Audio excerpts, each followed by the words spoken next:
Well, hello again, and welcome to the program. I am Suren. Sometimes in the art classes I conduct, I tend to ask people, or students if you like, what color they would prefer for a background depending on the subject chosen. And some would choose a certain color, while others would favor to accept another color, tone, or shade. Likewise, whether it is a choice of some costume, a hat, or whatever else, a choice remains a choice, which is very personal for the individual. This trend can be seen by babies as well. One may be reaching out for certain toys, while the other may not choose the same. Why does one respond more to touch instead, whereas another may respond to someone's voice? Why is it so that one person needs a company and another prefers the calm? The reality is that we have no idea, and no one truly knows. Why a child chooses a certain color with paint and another prefers to build with toy blocks? Let us go a little further. Why can one person creates or prefers to create wonderful imaginations, while another prefers sitting in the outside or the external world?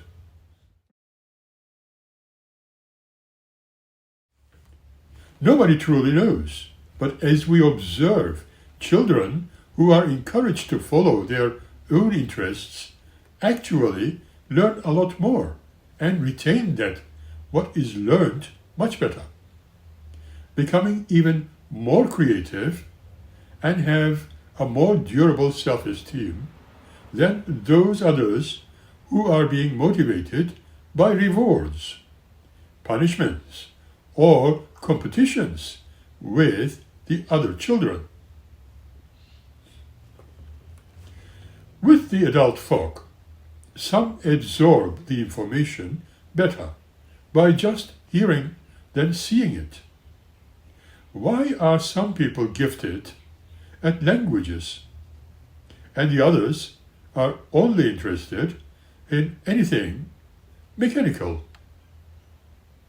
Why are some people alert early in the morning as soon as they open their eyes, and yet others remain hopeless until much later?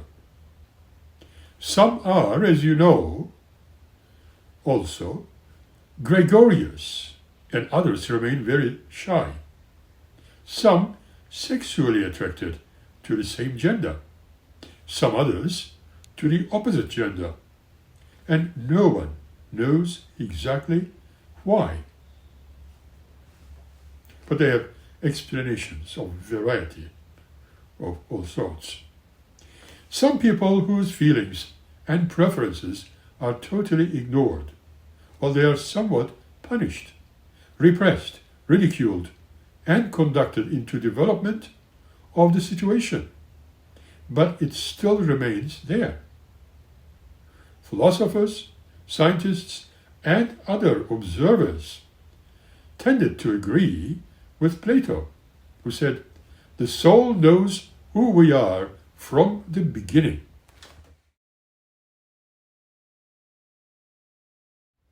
The scientists who are new to the humanities' history tended to dismiss the time-honoring testimony of the unique self and intuition, which literally is self-teaching.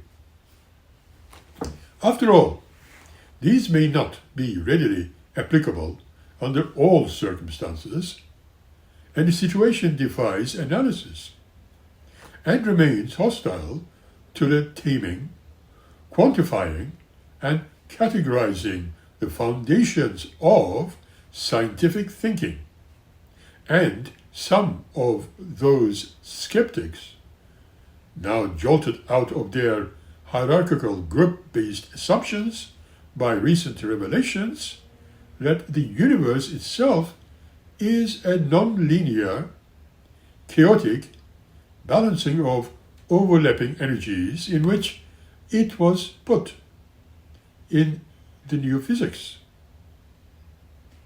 Nothing rules, yet there is peace, as each follow its own course and existing in cooperative relation with everything else.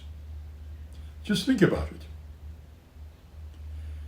We may consider each person as a microcosm, yet theirs is a combination of all the forces in the universe.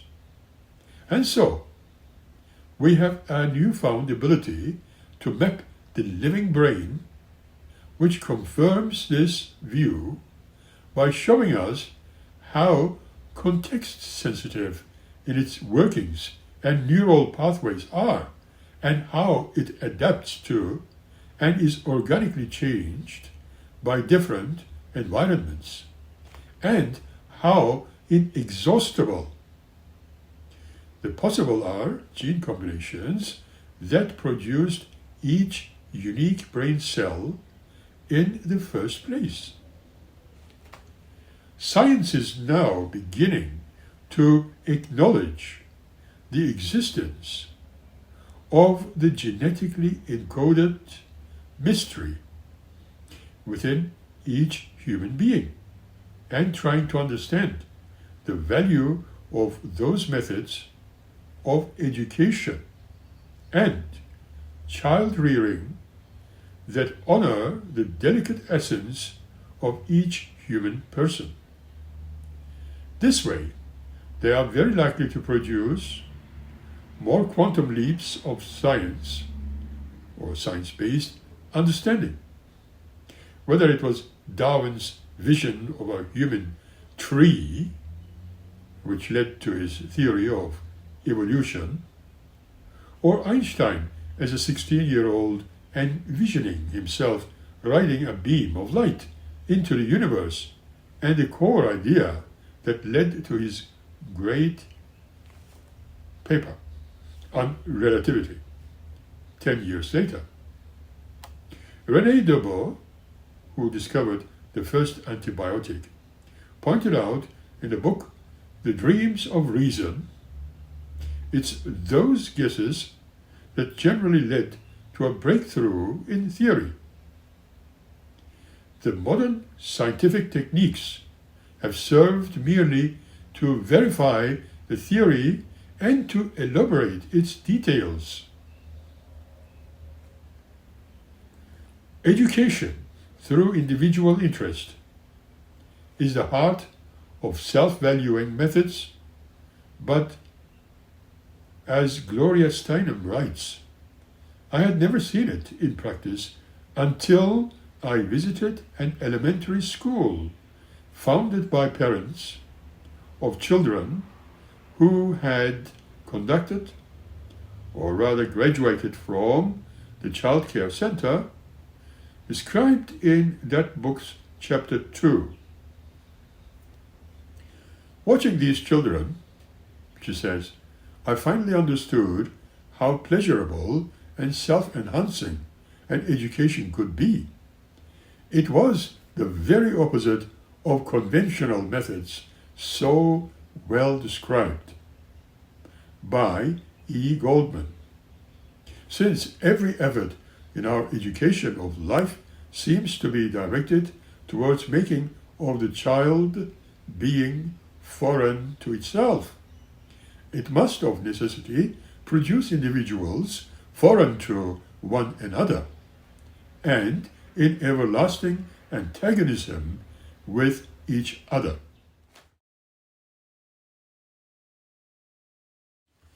Ideally, 1. Religions could stop telling us that we are sinful and encourage the godliness and self-authority in each of us.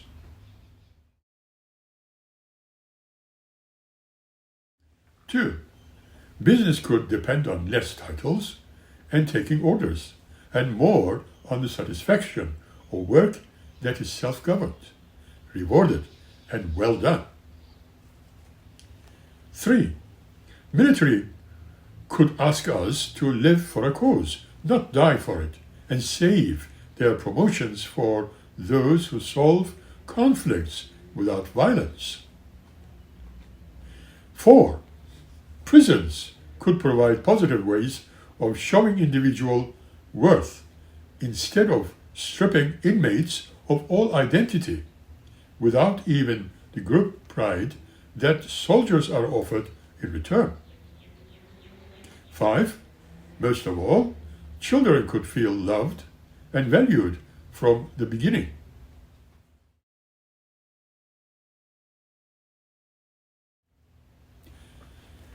Let us be frank that these goals look very unrealistic, particularly for those of humans who have grown up believing that religion is all about obedience, business about status, the military about conquering, prisons about punishment, and parenthood, well, about ownership. These elaborate, oppressive systems are just as difficult to create as they are supposedly unrealistic alternatives. Perhaps even more, since no uniform system, no matter how repressive, has ever completely succeeded in creating uniform people. Another point to ponder upon. One thing is certain: the human mind can imagine how to break self-esteem and how to nurture it. And imagining anything is the very first step towards creating it. Believing in our true self is what permits a true self to be born.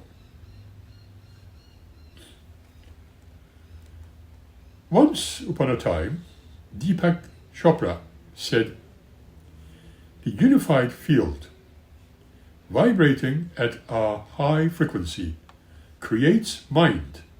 Resonating at a lower frequency, precipitates into matter."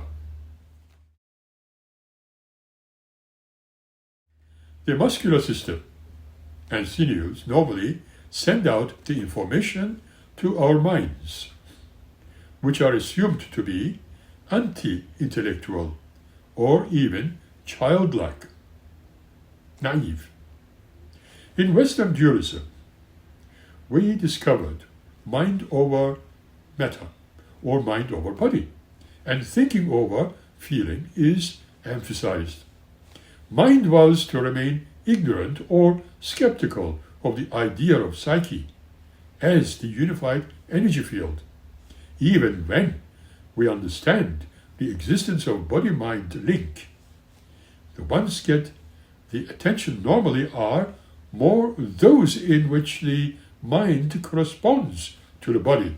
For example, stress reduction techniques, such as visualization or meditation to help reverse the effects of heart conditions, or placebo effects, in which a harmless sugar pill has the same effect as the medication both patient and medical professional might believe it to be.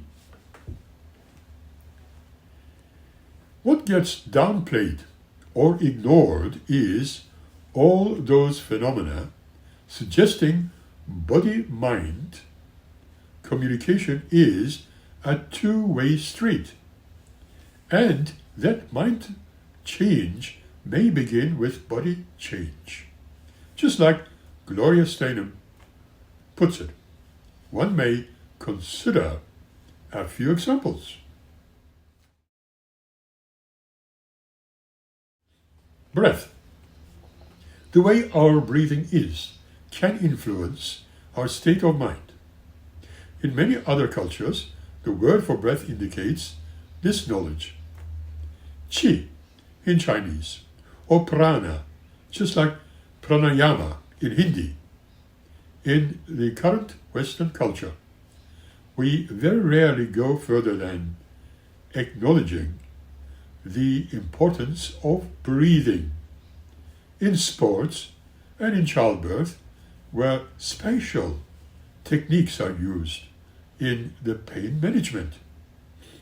And if the physical action of breathing could only assist a physical process, it is a singular function which influences all others, including mental and emotional ones, because it is an autonomic process which can easily be regulated. It can be also a bridge to explore many over untapped powers. Exhaling more slowly than we normally inhale calms the mind. Inhaling slowly and then exhaling is to energize it. And balancing the two breaths also balances the right and left brain. Deep breathing and focusing on those breaths is a bridge to the meditative states that will be described later. The olden yoga practice of alternate nostril breathing will center both mind and body, just pressing one nostril closed while inhaling deeply through the other for one count. Pressing both nostrils closed while holding that breath for 4 counts. And then pressing the other nostril closed while exhaling for 2 counts. Or any other timing in a 1-4-2 ratio. Repeating this at least a dozen times until the rhythm feels natural, and then be conscious of those moments of illness in mid-cycle. Yoga tells us this time being full of breath, full of spirit, is a moment of feeling the true self, the soul. Touch. Being touched and held is our earliest source of self-discovery. And continuing with the need, we know that infants deprived of daily touching to thrive, even when their nutritional and other basic needs are met. Without frequent and direct contact with other living beings, nerve endings communicate fewer signals to the brain, and development is slowed down and even stopped. This has been proven over and over again in foundling homes where infants were clean and well fed but rarely held, as well as in the efficiently run Lebensborn, the Aryan baby farms of Hitler's Germany, where the retardation and even the incidence of death were very high. These real-life evidences of the importance of touching counter Freud and other theorists who believed that feeding was the infant's most crucial need and primary source of bonding. In the 1950s, animal learning theorist Harry Harlow set out to prove the importance of touch all over again with animals. In a famous but cruel experiment, which is still being taught in many introductory psychology courses, he took rhesus monkeys away from their mothers 3 hours after birth, then gave the newborns a choice between one artificial mother made of building wire and another made of cloth.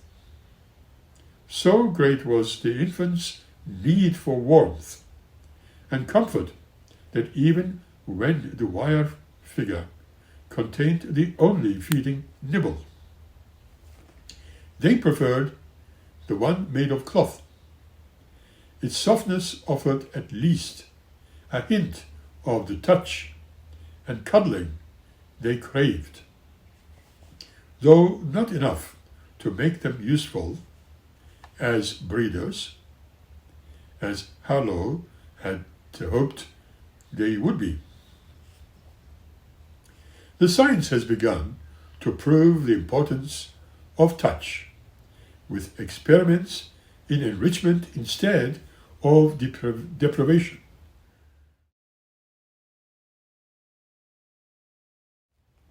Tiffany Field, a psychologist, changed the usual minimal touch rule for premature infants in incubators and massaged them gently 3 times a day. They gained weight faster and were released earlier, and this method was assisting the infants and reducing the hospital costs. When normal babies were allowed more skin-to-skin contact in the first 6 months, they developed better mentality. And when some rabbits were fed damaging high cholesterol diet, developed 60% fewer symptoms than other rabbits from the same. Later experiments were mystifying until they discovered the answer. The healthy rabbits were the ones in the lower cages, the only ones reachable by the lab technician, who had been petting and cuddling them each night. Later controlled experiments produced the same results.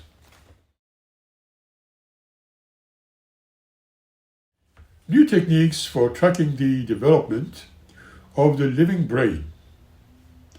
The touch is the primary source of neurochemical changes in infancy. Again, according to Gloria Steinem, we know from anecdotal evidence that massage is effective against depression and hypertension, and that cuddling and sleeping skin to skin can do everything from lowering blood pressure and lengthening brain waves to helping strengthening the immune system.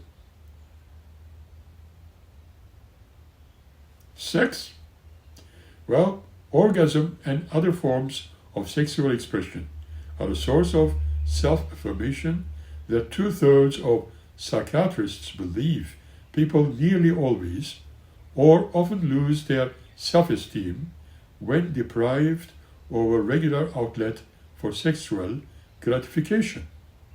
It is so central to humans being that. Countless studies have shown, for instance, masturbation is instinctive from a very early age. In later life, sexuality and sensuality are also ways to express their own selves and talk to each other, unlike other animals, for whom sex seems to be focused in times of heat or extras when conception is most likely. Human sexual pleasure exists independent of conception, and so is a way to communicate as well as procreate. With the gender politics, however, men may be so generally focused that they miss the whole body sensuousness, while women may focus more on sensuous cuddling and this sense of inner power that orgasm brings is underplayed. Once again, progress lies in completing the circle, exploring in the direction we have not been. Physical imagery, well, the body seems to have its own antenna that can sense the degree of esteem or contempt in which similar bodies are held, regardless of how distorted a self-hating our body image may have become. Our real bodies seem sensitive to the fate of the others like them.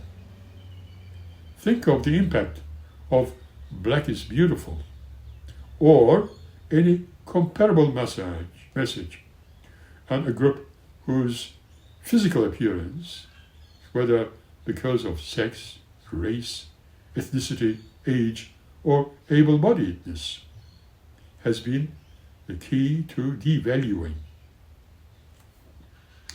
Stand outside the rare movie with a strong and daring female protagonist and watch women emerging with higher heads, stronger walks, and greater confidence. Consider the importance of a sports champion who comes from a group that has been made to feel it can't win. A popular movie in which American Indians are finally the good guys. A violinist whose music soars while he sits on the stage in leg braces. A deaf actress who introduces millions of moviegoers to their lives as expressiveness or sign language. And even one woman who remains joyous, free, sexual, and good at her work after 60 or even 70. The images of power, grace, and competence that these people convey have a life-giving impact.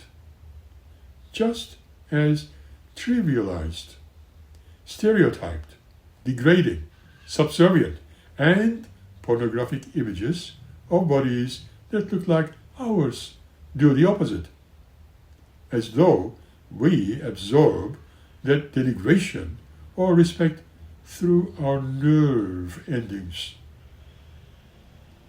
Wherever negative physical imagery has been part of low self-esteem, of positive imagery can be part of raising it. Moving in space.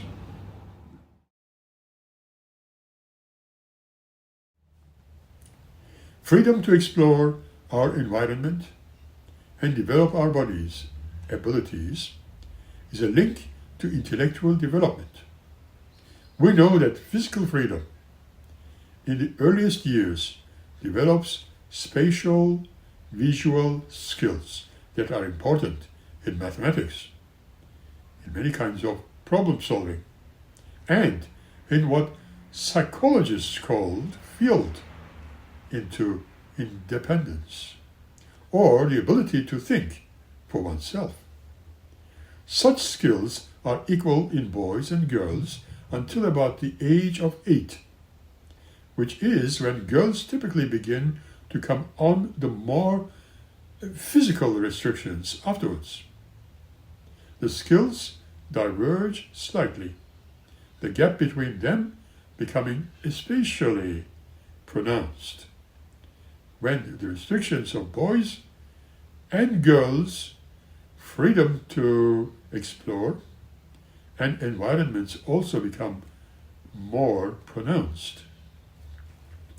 This relates to socialization, not inherent ability, seems clear from the fact that boys who have been allowed less mastery of space will tend, like girls, to show signs of less development, spatial, visual abilities, and field independence.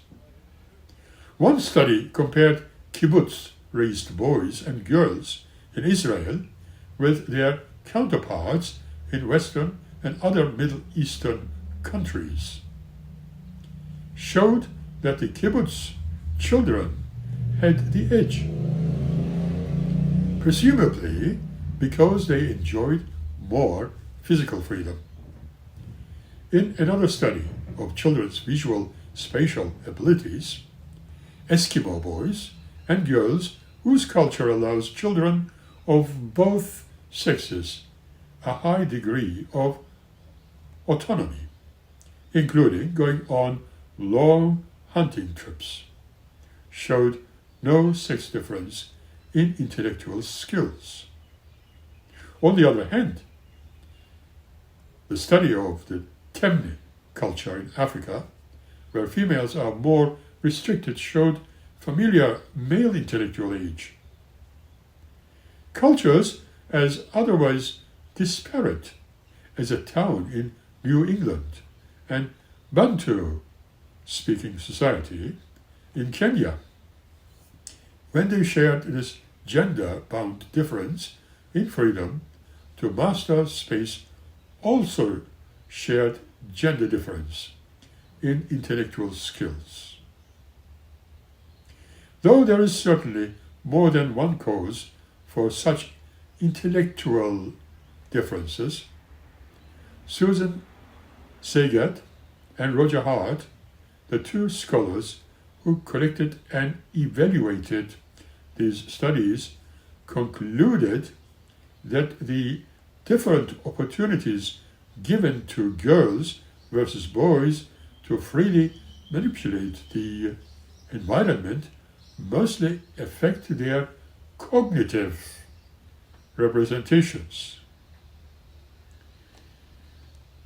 Since in all these cultures, fear of molestation and other safety concerns were high on the list of reasons for restricting the freedom of girls, the frequent experience of feeling endangered in a female body, a feeling and realizes only when it was listened in the streets of Tokyo, turns out to have penalties that stretch far beyond the immediate.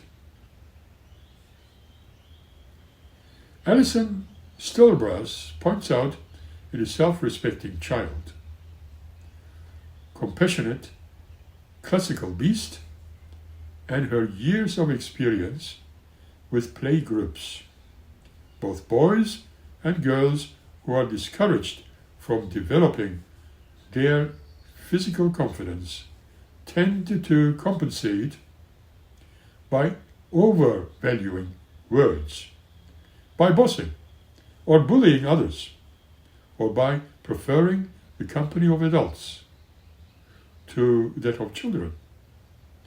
Though adults may reward the verbal child, as she points out, a child whose mental activity is predominantly verbal is living at second hand.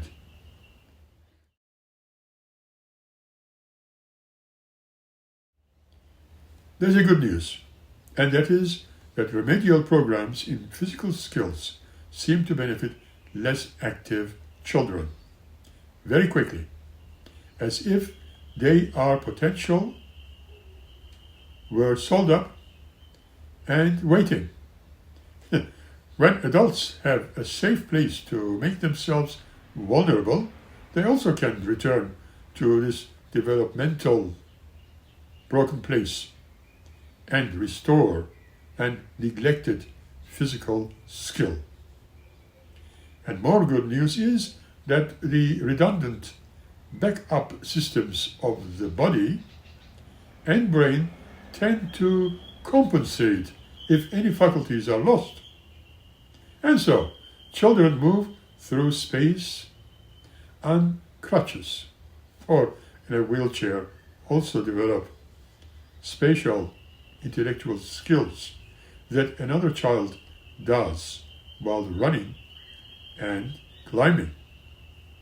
And it has recently been discovered that deaf babies of deaf parents begin to double with their hands to make gestures that are clearly more organized and repetitive than the random gestures of hearing babies at about 10 months, the same age at which hearing babies begin to speak in syllables in imitation of their parents.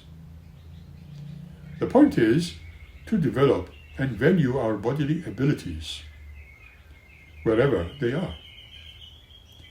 We may have no idea what might happen if both girls and boys were allowed to be adventurous and exploring in safe and enriched environments, or adults whose childhood freedoms were restricted were encouraged to go back and give themselves another chance to throw a baseball, hike in the wilderness, or perfect the swan dance, soft shoe, run marathon, take up archery, ski cross country, learn to skateboard, a rock phase, study Tai Chi, or do whatever else.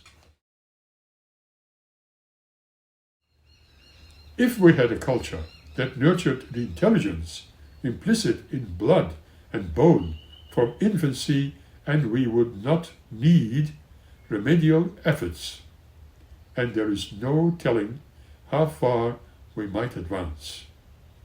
Many people have made big changes in later life by learning how to honor the wisdom of their bodies, like those in the 3 parables that follow. In the 4th, there is a glimpse of what can happen when one's life from the very beginning includes that bodily wisdom.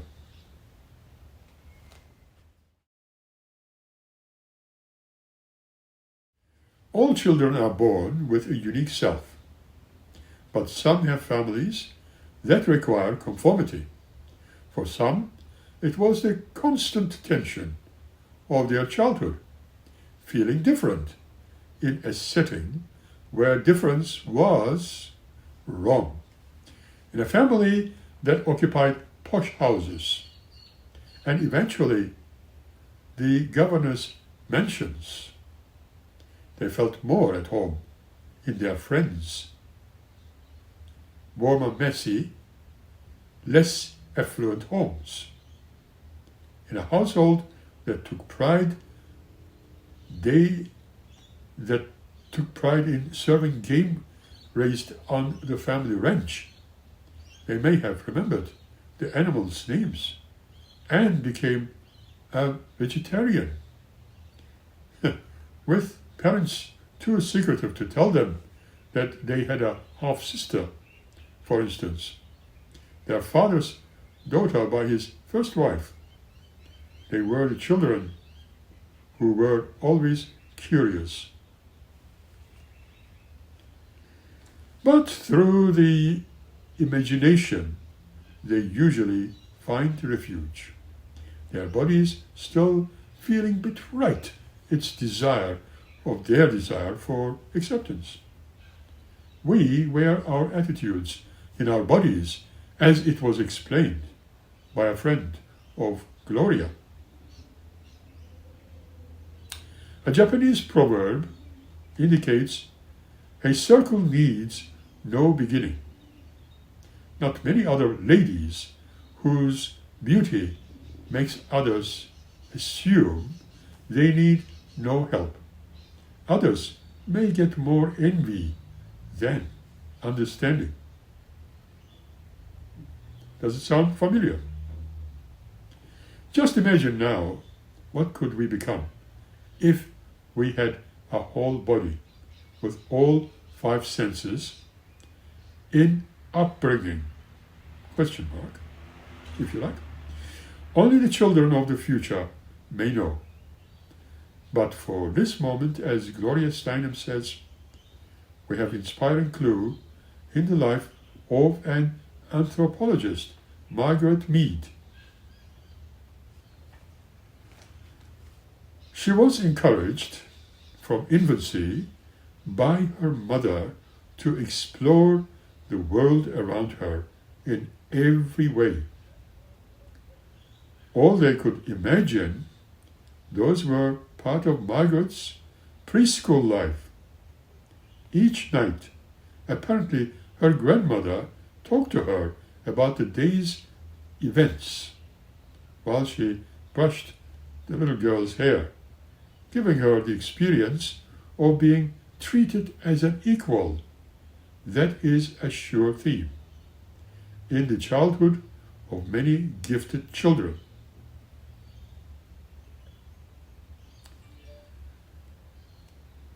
I think we shall stop here for the moment for this episode until we meet again by the next episode. In the meantime, as I say, keep smiling and be happy. Thank you.